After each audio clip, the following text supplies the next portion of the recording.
saya mempersiapkan ini, Tuhan itu tiba-tiba bicara begini, bagaimana bisa mengalahkan dunia? Karena hari ini, ya, kalau dulu kita lawan kita, bangsa kita, lawan kita itu para penjajah. Makanya cuman pakai bambu runcing. Tapi hari ini lawan kita ada IMF, ada bangsa-bangsa dari pihak lain.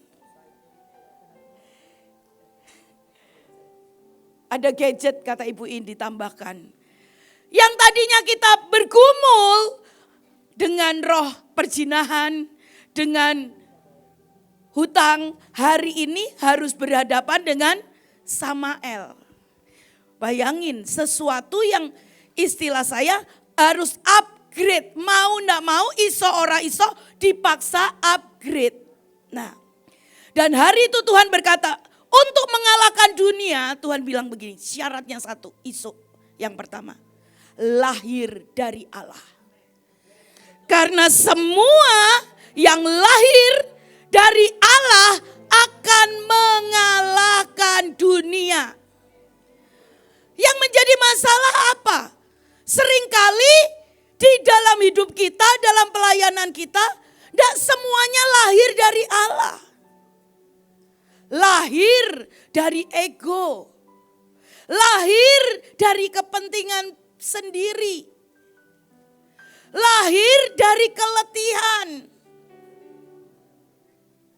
Nah, padahal firman Tuhan berkata semua yang lahir dari Allah itu mengalahkan dunia. Hari ini untuk kita memasuki ISO. Menghadapi dunia. Menghadapi mengalahkan dunia. Pastikan lahir dari Allah. Dan sesudah itu baru dikatakan, dan inilah kemenangan kita yang mengalahkan dunia, yaitu iman kita. Nah, iman yang seperti apa? Hari itu seperti ini. Pada waktu Abraham mendengar Tuhan berkata, pergi keluar dari Ur Kasdim untuk engkau menduduki satu bangsa yang berlimpah susu dan madu. Itu lahir dari apa? Dari Allah. Itu lahir dari Allah. Dan semua yang lahir dari Allah pada waktu kita melangkah, pada waktu kita mulai mengerjakannya, itulah yang dinamakan iman. Kenapa? Karena iman tanpa perbuatan itu mati. Jadi kalau kita cuman menanti-nantikan semua yang lahir dari Allah, itu belum iman yang mengalahkan dunia ini. Tetapi itu akan menjadi iman pada waktu semua yang lahir dari Allah, kita mulai melangkah. Hari itu Abraham tidak pernah melihat seperti apa tanah yang berlimpah susu madunya. Hari itu Abraham tidak pernah bisa bayangkan. Hari ini kalau kita diutus ke Arab Saudi, bisa pelajari dari Google, Mas Yan. Hari itu Abraham tidak bisa lihat, tidak tahu bentuknya seperti apa. Dan dia harus packing, bawa semuanya sekeluarga, dan dia harus pergi keluar dari Ur Kasdim tanpa melihat. Dan pada waktu dia melangkah itu adalah iman. Tapi ada satu yang ajaib dikatakan seperti ini. Ibrani 11 ayat 33 dikatakan seperti ini. Iman mereka berpegang teguh pada janji-janji yang mereka peroleh sepanjang perjalanan dan menjadikan kenyataan. Dikatakan apa? Pull them into reality. Bukankah ini yang kita sedang mau masuki? Bukankah ini yang sedang kita gemakan? Masa penggenapan. Dan Abraham dikatakan semua itu pull them. Semua janji-janji itu into reality. Menjadi kenyataan. Nah, tapi seringkali ini yang menjadi masalah. Pada waktu kita menangkap semua yang lahir dari Allah, kita melangkah. Kita tidak bisa lihat. Tapi kita melangkah dan itulah iman. Tapi pada waktu engkau baru satu kali langkah, maka ini akan masih goyang namanya. Hari itu Abraham berhenti di Haran.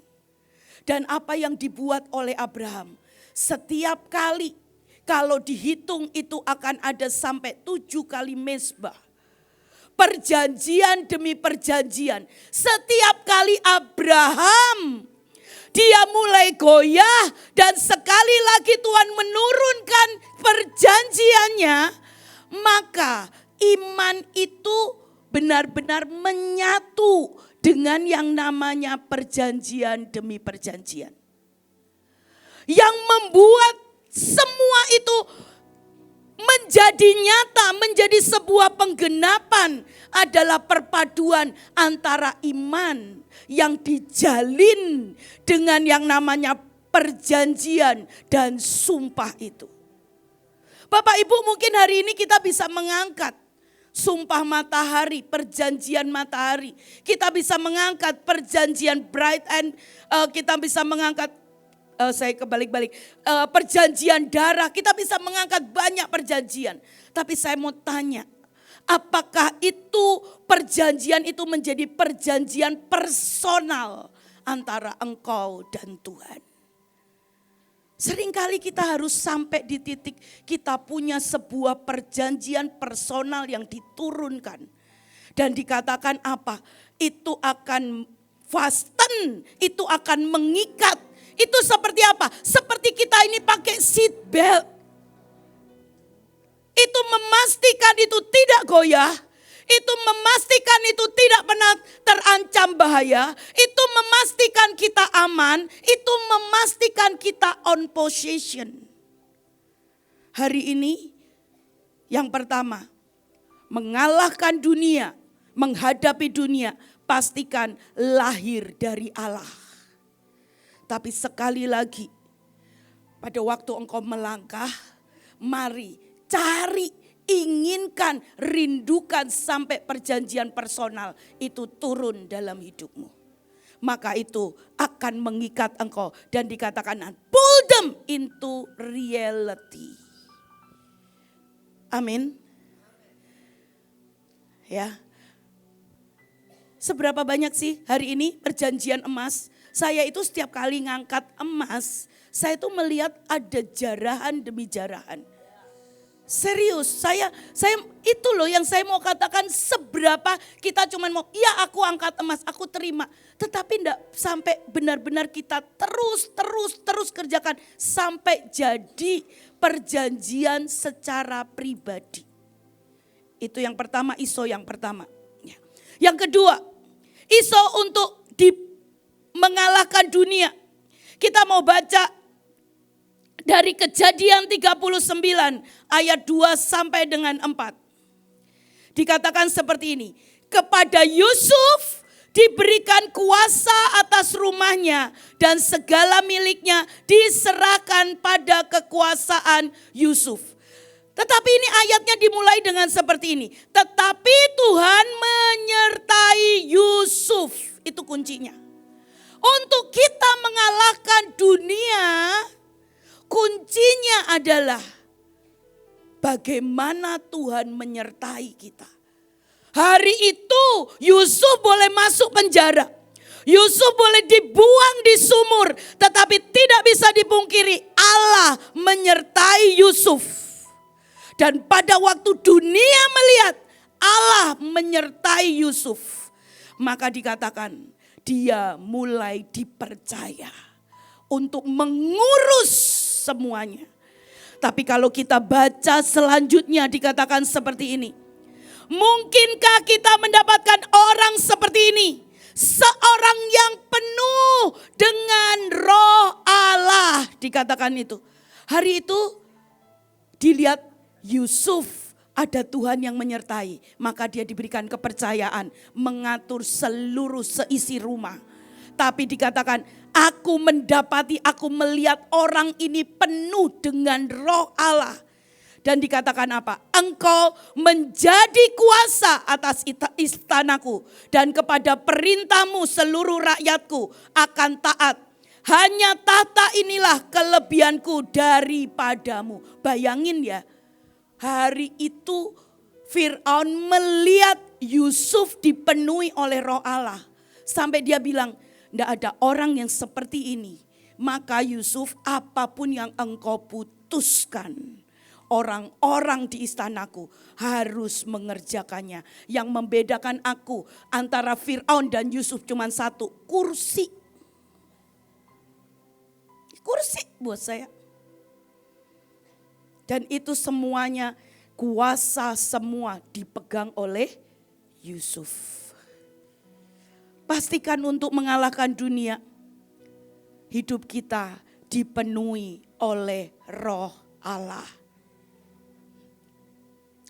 Yang ketiga, saya rada ngebut. Ya, mari kita baca. Yang ketiga, Yohanes 16 ayat 33. Mari Yohanes 16 ayat 33. Supaya jam 10 bisa selesai, Bu. Ya.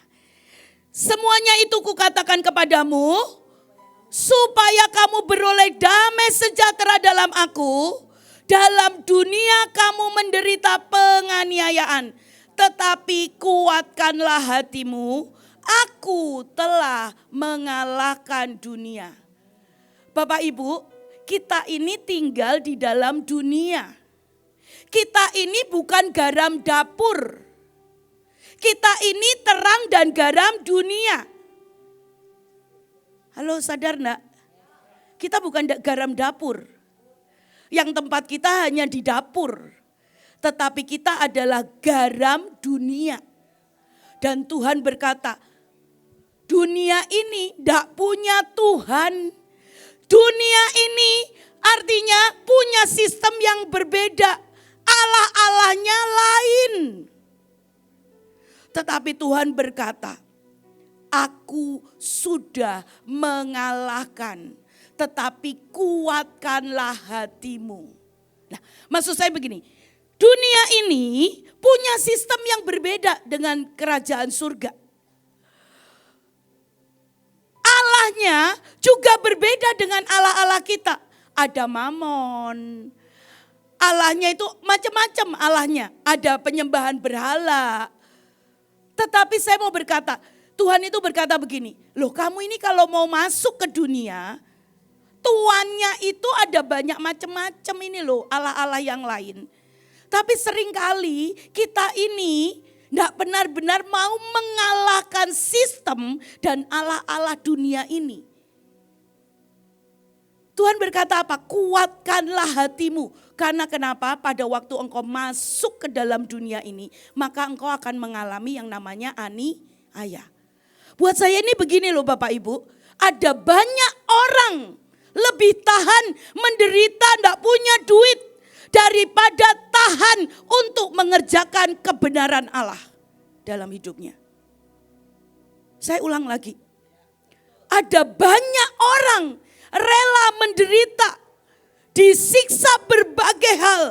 Maaf ya, hutang, marah, sakit hati.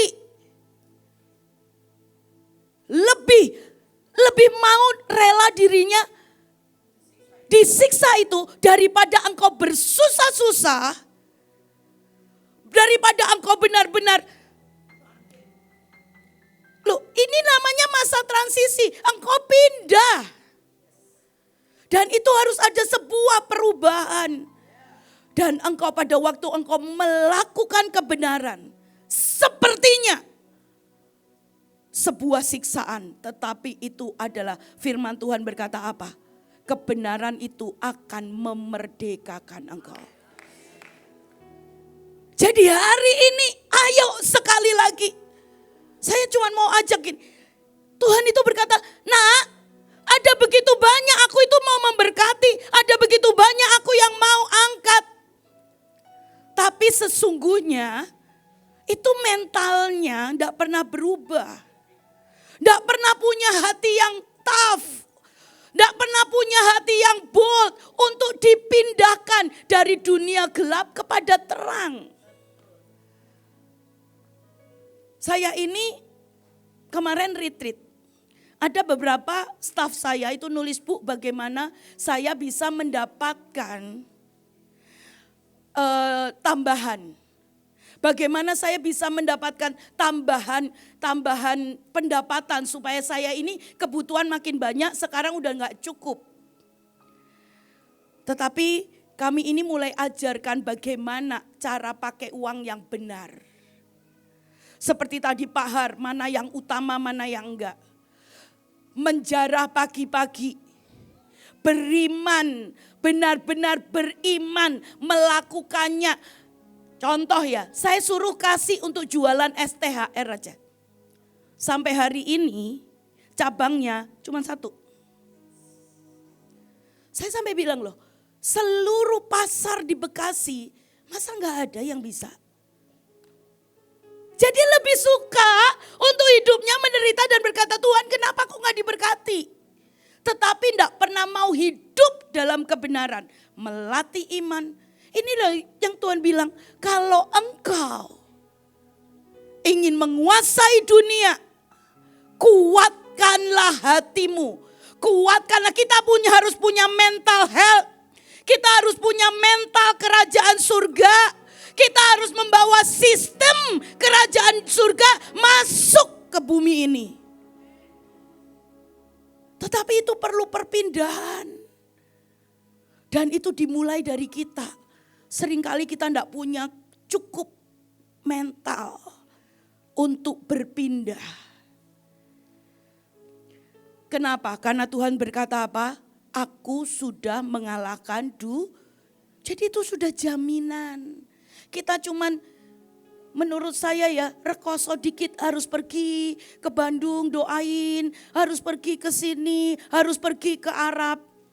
Ngomong-ngomong sejujurnya saya ini ke Arab. Saya gemetar karena harus pergi dengan Ibu Ruth sama Ibu Nika. Deg-degan saya. Saya nggak tahan misalnya gini. Saya ikat. Terus Ci waktunya tinggal 2 menit. Oh ya oke amin. Soalnya ada ibu manajer. Deg-degan saya karena saya tahu keliaran saya.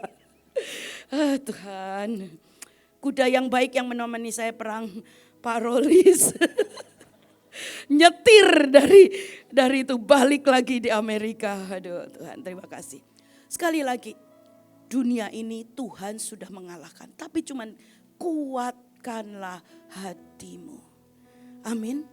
Kuatkanlah untuk kebenaran itu ada dalam hatimu. Ya. Hari itu kita contohnya adalah Daud. Daud dia lihat seluruhnya disiklak, dihancurkan oleh Amalek. Tapi dia memilih menguatkan hatinya sekali lagi. Dan dunia itu sejahat Amalek. Kalau bisa hancurin, hancurin.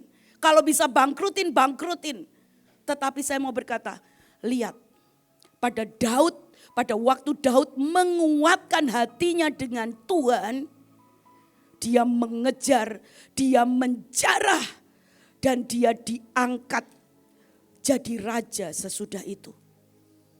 Bayangin. Tetapi seringkali kita memilih untuk disiksa dengan berbagai hal yang gak perlu. Tetapi kita ini lihat Tuhan sudah mengalahkan dunia. Yuk, yang ini terakhir saya punya film yang menarik ya. Nanti saya pasangkan. Kita mau baca dari Matius 5 ayat 5. Beberapa ayat sudah mirip-mirip dengan yang sebelumnya, isu-isu yang lain. Tapi kita mau belajar yang pertama yang pertama lahir dari Allah. Yang kedua ya kita berkata bahwa dipenuhi oleh Roh Allah. Yang ketiga kuatkan hati, kita punya mental yang baru, mental kerajaan, mental yang sehat. Yang keempat untuk menghadapi dunia adalah lemah lembut. Firman Tuhan berkata di Matius 5 ayat 5. Berbahagialah orang yang lemah lembut karena mereka akan memiliki bumi. Nah, lemah lembut ini dikatakan you are content with just who you are. No more, no less. Itu yang namanya lemah lembut. Ya, dikatakan seperti ini. Pikulah kuk yang kupasang dan belajarlah padaku, karena aku lemah lembut. Nah, lemah lembut ini dari kata aslinya itu namanya praus. Itu artinya adalah lemah lembut. Tetapi kata praus itu juga digunakan untuk melatih. Kata yang digunakan yang artinya melatih kuda perang. Melatih kuda keagungan Tuhan. Melatih dan menjinakkan kuda liar menjadi kuda yang terbaik. Bapak Ibu, di dalam sejarah ini ada sebuah kuda perang yang sangat benar-benar teruji dan itu diakui oleh semua tentara-tentara perang berkuda. Namanya kuda Vergana. Sampai kuda ini dikatakan bahwa kuda ini adalah kuda surga. Dia ini kalau lari, kecepatannya, lompatannya itu tidak ada kuda yang lain itu yang bisa mengalahkan kuda ini. Tapi dia ini kuda liar. Bahkan dikatakan kalau dari artikelnya ya, dia ini kalau lari dengan kecepatan tinggi, keringatnya itu darah.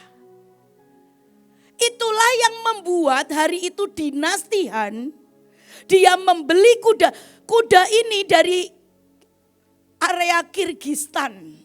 Itulah yang membuat akhirnya ada sebuah jalur dagang, jalur sutra. Kenapa? Karena mereka membeli yang namanya kuda ini. Karena kuda ini sangat diperlukan untuk peperangan. Kuda ini tidak terkalahkan. Tetapi kuda ini asalnya adalah kuda liar. Bapak Ibu, saya ini pernah ke Pakistan. Pakistan itu tempat kuburannya kudanya Alexander the Great. Bapak Ibu, itu tinggi sekali. Itu balkon ini loh ini. Itu tinggi sekali kudanya. Dan dicatat Alexander the Great tidak pernah mengalahkan. Peperangannya dimenangkan. Kenapa? Kenapa sampai dibuatkan museum, dibuatkan semua untuk menghargai kuda ini. Karena berkat dari kuda ini Alexander the Great memenangkan peperangan demi peperangan. Untuk mengalahkan dunia, maka kita ini harus satu kuk dengan Tuhan. Yesus yang sudah mengalahkan dunia. Bapak Ibu, kalau kita ini satu kuk dengan Yesus, apa sih yang tidak pernah bisa kita hadapi? Karena satu kuk dengan Tuhan. Tetapi untuk jadi satu kuk dengan Tuhan, kita ini harus melewati, kita ini punya keliaran-keliaran. Bu, saya ini baik-baik. Ya mungkin kelihatannya baik, tapi ya ada yang keluar-keluar yang kadang-kadang mencong-mencong sedikit gitu ya. Dan keliaran ini cuman bisa pada waktu engkau berkata, Tuhan, jinakkan aku, latih aku, praos. Jadikan aku ini lemah lembut menjadi kuda tungganganmu Tuhan. Supaya kita bisa satu kuk, satu ritme, satu kecepatan. Halo? Amin. Buat semua kaum melankolis, ada Pak Leo, ada saya. Jangan salah, Pak Rolis juga kadang-kadang melankolis ya Pak Rolis ya. Buat kami ini mengikutin, itu ada sebuah struggle sendiri. Tetapi kami mau berkata gini loh, kita ini harus satu kuk dengan Tuhan. Maka kecepatan ya Tuhan itu akan menjadi kecepatan kita. Ritmenya, kerinduannya itu menjadi kerinduan kita. Cara kerjanya akan jadi cara kerja kita. Karena kita harus satu kuk. Mari kita lihat, ini adalah kuda Vergana. Saya kumpulkan. Suaranya bisa keluar enggak? Kuda ini dilatih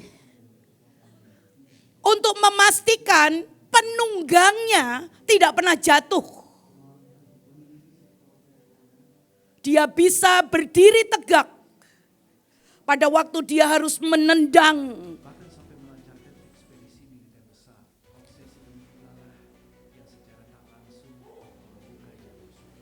Tetapi dia juga tahu cara memberi hormat. Dia tahu bagaimana harus ditunggangi, menundukkan diri untuk ada orang-orang yang di atasnya itu bisa menunggangi. Dia harus memastikan dalam kondisi apapun penunggangnya itu selamat. Penunggangnya tidak pernah jatuh.